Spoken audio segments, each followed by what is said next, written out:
Assalamualaikum warahmatullahi wabarakatuh. Di sini saya akan mempresentasikan mengenai proyek yang ada di PT Widya Teknologi Hayati, yaitu penyelamatan kontaminasi eksplan pisang tahap aklimatisasi guna memenuhi tugas pengenapan mata kuliah seminar umum. Pertama-tama izinkan saya memperkenalkan diri. Saya Tazkiyatun Nafsiyati Zurawiyah dengan nomor induk mahasiswa 21112011012 di mata kuliah seminar umum ini yang diampu oleh Ibu Anissa Kumaira, SPM Biotek.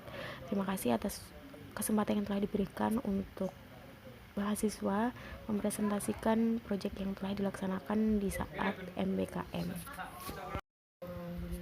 Kontaminasi pada eksplan dapat disebabkan oleh berbagai penyebab pada berbagai tahapan kultur jaringan juga. Kontaminasi merupakan kondisi lingkungan kultur yang terganggu akibat dari masuknya kontaminan baik jamur dan bakteri. Jamur dan bakteri yang masuk ke dalam lingkungan kultur berasal dari berbagai sumber. Kontaminasi juga bisa terjadi pada tahapan-tahapan kultur jaringan yang dilalui.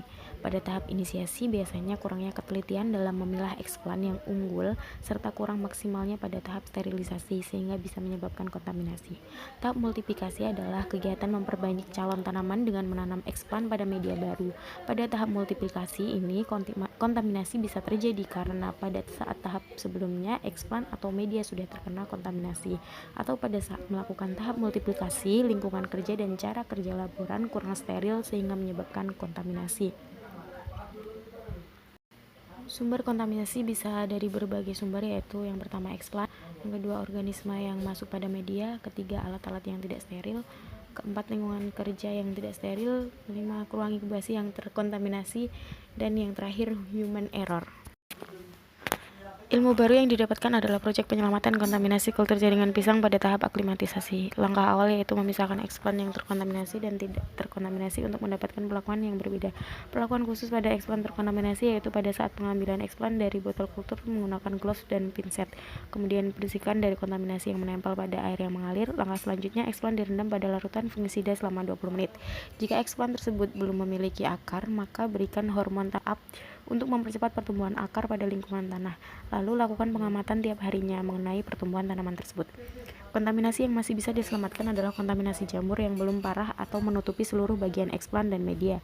Jika kontaminasi bakteri, terkadang harus ada riset lanjutan apakah bakteri tersebut membantu pertumbuhan tanaman atau menjadi parasit untuk eksplan.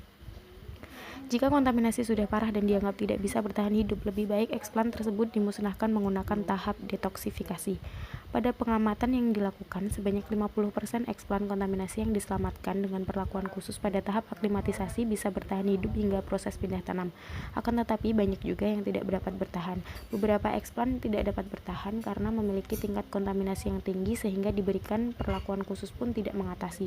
Bahkan eksplan yang terkontaminasi dan masih dilakukan penyelamatan biasanya hasil akhir tidak sebagus eksplan yang steril.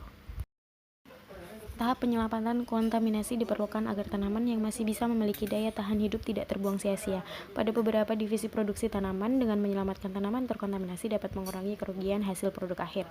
Penyelamatan kontaminasi juga sebagai ajang untuk melakukan uji efektivitas tahapan mana yang tepat untuk bisa menyelamatkan tanaman tersebut. Sekian presentasi dari saya, kurang lebihnya mohon maaf. Wassalamualaikum warahmatullahi wabarakatuh.